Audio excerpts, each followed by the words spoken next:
What up guys, welcome to the video. We're back with the Miata block. We have the block and the head. In today's video, I believe we might be able to get the head off of the block and get ready for a machine, get ready to throw on that new head gasket.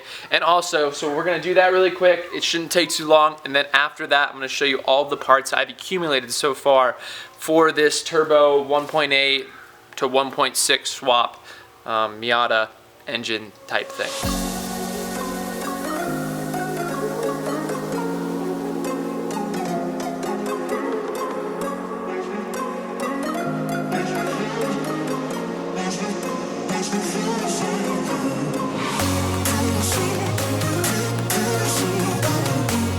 Alright, this is actually a pretty huge step. I'm going to go get gloves on so I don't get dirty. And actually, I could probably pick it up by this. I'm going to take off the head. All the head bolts are out. There's 10 of them. They looked fine. Some were stuck. They were super hard to get out with a 3/8 ratchet though. That's all I had. I had like the little breaker bar too. I actually broke one of my 3/8 ratchets, so glad I have another one. But here we go. This is super sick. I've never done anything like this before. I'm leaving the camshafts and the valve springs and the valves and the the lifters and all that crap in here, simply because I'm just going to get the machine head, get the head machine, which is underneath, the part where that makes surface to the block, and that's all that's going to need to be clean. So leaving all the rest here, nothing looks horrible. It does look dirty. I definitely need to clean it out. There's some spots where there's a lot of like almost burnt oil where it's crusty and stuff. So I'm definitely going to get there, clean everything out before we put in the new oil and everything else. So definitely do that, but here we go.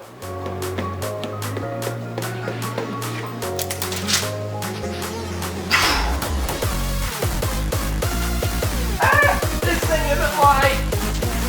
Oh geez. This is super dirty. The head, everything looks pretty clean. Here's the inside of the head. Obviously there's oil all over the place because there's oil in the car. But yeah, like spots like right in there, some really crusty stuff. I would show you, but my glove's clean right now, and I'm gonna go over to the block and show you guys what that looks like. But I mean, the car had 150,000 miles on it, so it's kind of what you expect. The camshaft looks fine. I spun this thing over. Nothing looks bad or bent or anything like that. Definitely going to be replacing all the seals and everything like that. This is where things are going to get a little ugly. Remember, it's because there's a lot of miles on this motor. I haven't looked at it super closely yet, which I'm going to do after I show you guys this, but pistons. That is a ton of black. That is not the best thing. It looks like these cylinders are running crazy rich. This one isn't horrible, but Jesus. Yeah. I don't know about this. So my idea is to get all this carbon deposit gone off the block, especially off the the part where it meets the head. But right now I'm going to start with the pistons, make sure they're not super destroyed or anything. And make sure they all look similar. There's no crack, there's no huge dent missing out of one. And yeah, so I'm going to use this carb cleaner right here and just squirt it in there and wipe it out.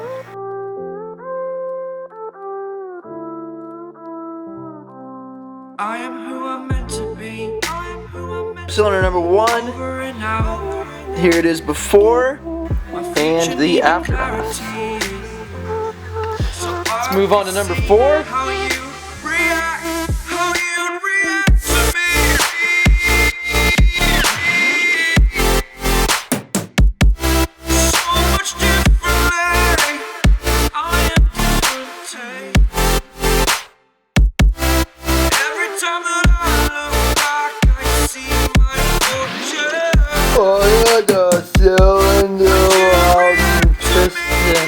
Alright, we are done with the block surface. It is slightly still dirty in some areas, but I swear it's all flat. It's believe me, it's good. We're gonna get on to what this video is all about, the cool part of the video.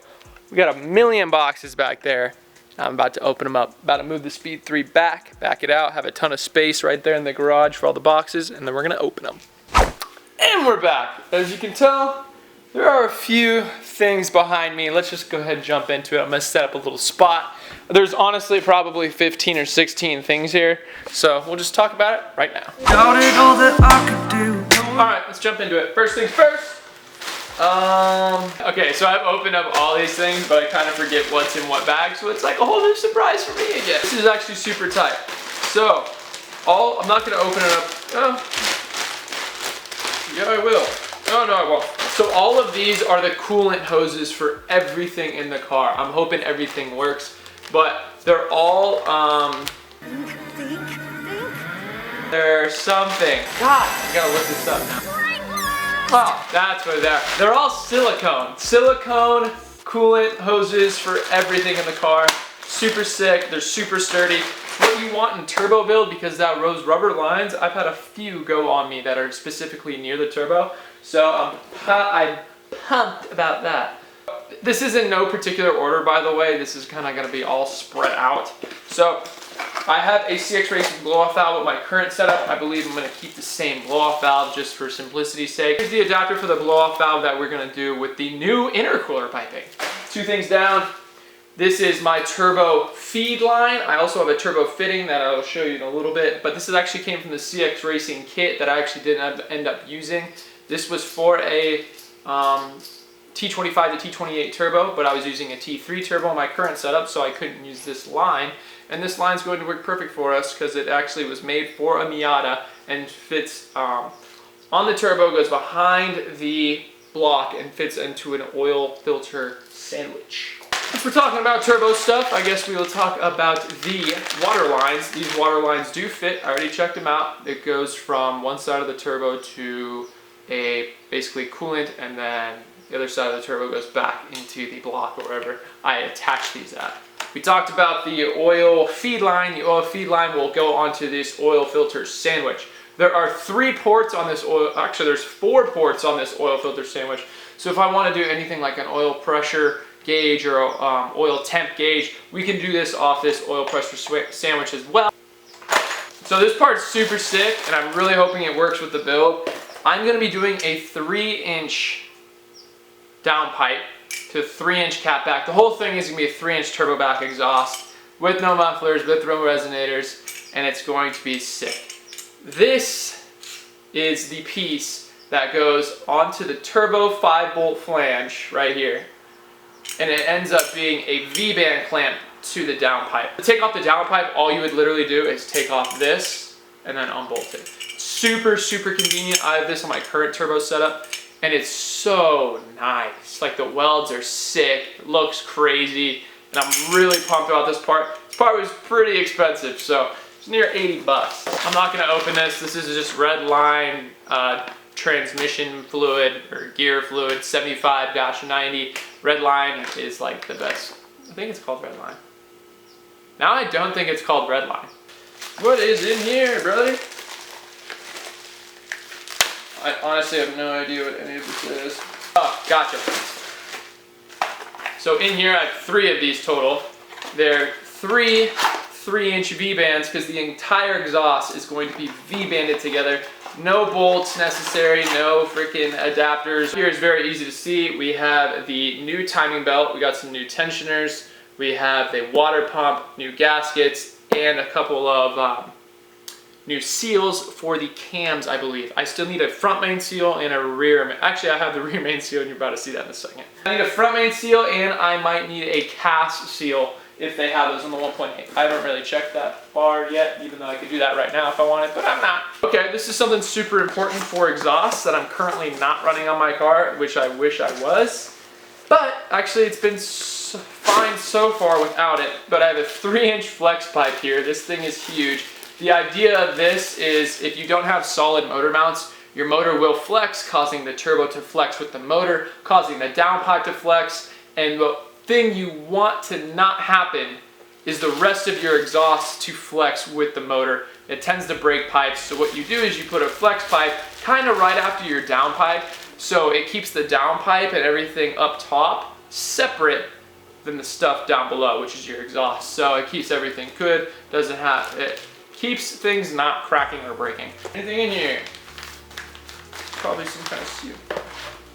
Okay, so this is the rear main seal, it's huge, and the gasket around it.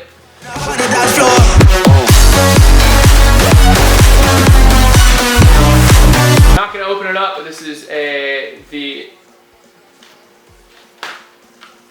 one of these is the exhaust manifold gasket, one of these is the coolant. One of these is the intake manifold gasket, floppy. All my gaskets are pretty much Felpro. They're cheap, but they're not the cheapest, but they're a very reputable company. Oh, if you guys don't know, I'm doing a complete custom exhaust. Nothing on this kit is pretty much made for the car. So this piece is super sick. It's pretty expensive for what it is. It's a 3-inch 304 stainless steel 4-foot pipe that will be cut up and made into a downpipe. It's 18 gauge, which is a little thicker than what the rest of the exhaust is going to be. I made it like that because there's been problems with downpipes cracking. Obviously, super high temperature downpipes crack, and it's in this polished aluminum look finish. So obviously the welds are gonna mess it up a little bit, but should look pretty freaking dope. All right, I hope this is focused. Better be. Rest of the exhaust, like I've said, pretty much just doing what I have right now. Hopefully this is enough. If not, I have piping on the car currently, but this is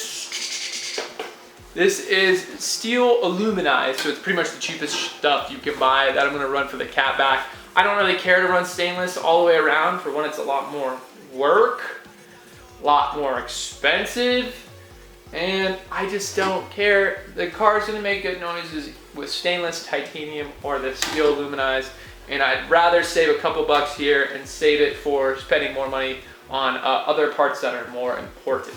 So I got 2 of these bad boys. They're 4 foot each, 8 foot long. I might need more, I'm not positive. And we have more exhaust piping. Here we go. Oh yeah. So this big box, we have the bread and butter, the DCOURTT head studs. These head studs are for the Miata, obviously, the 1.8 liter. This is like the head stud of choice for pretty much any build. On their description, they say it's like pretty much better than anything that's put on airplanes. So that's some high grade stuff. So this should work pretty freaking well. We have a rubber hanger just in case one of mine break. It was a good idea to get one. It might break.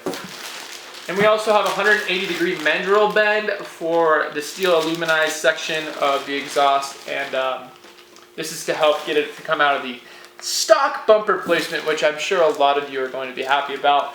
No more center exit exhaust. This is a 3-inch all around, of course. We still have so many more boxes to go. Right here we have the coolest thing about the entire build, oil filter. Solid. Oh, so much packing. We have ourselves a Felpro head gasket. I was recommended by one of my friends, Tim. You guys know Tim by now. I was recommended this head gasket. He just did a head rebuild and he ran this head gasket on his head. He doesn't have any problems right now. And yeah, hopefully it'll work out. Yeah, sit in there, brother. Come on. I don't think I need to open this up. It's a axle.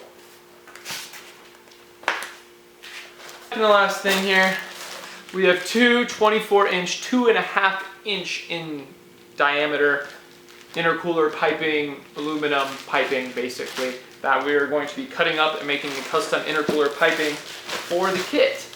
It's a 2.5-inch, 2 feet, 2.5-inch diameter pipes, aluminum. And last but not least, if you're a true OG, you've already seen this already. If you aren't, well then, here you go for the first time.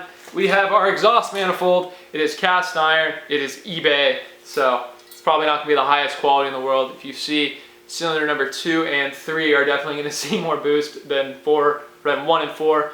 It was cheap. I might run a different exhaust manifold down in the future, and it's not really gonna hinder me at all if I do. It is not a top mount or a bottom mount, it's like a mid mount, or right next to where the exhaust manifold is on the head. It mounts like this, and yeah. I do have an option to run an external wastegate, although I don't think I will be. simply because the turbo I will be running that I will show you in a different video, sucks, has an internal wastegate and it should be working fine. If it's not, then I will run an external wastegate if I need to. Some motor mount brackets from a 1.8, but they're currently on the engine, so that's really not a big deal. The things I still need are a stud extension kit, or just longer studs for the exhaust side of the kit, simply because that exhaust manifold is very thick where the flange is, which I'm not super mad about because it's obviously never gonna break. It's cast iron, it's never gonna break anyways.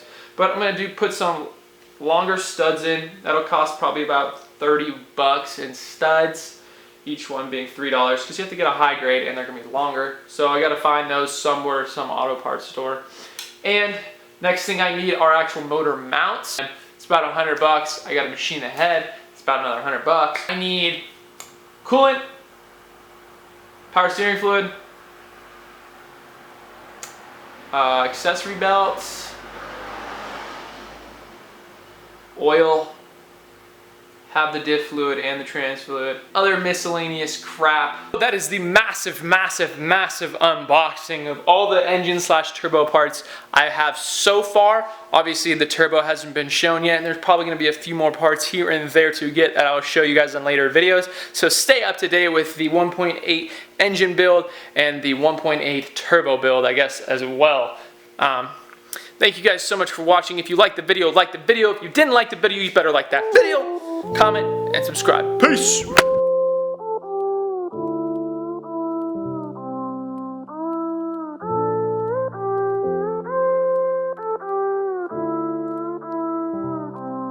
I am who I'm meant to be.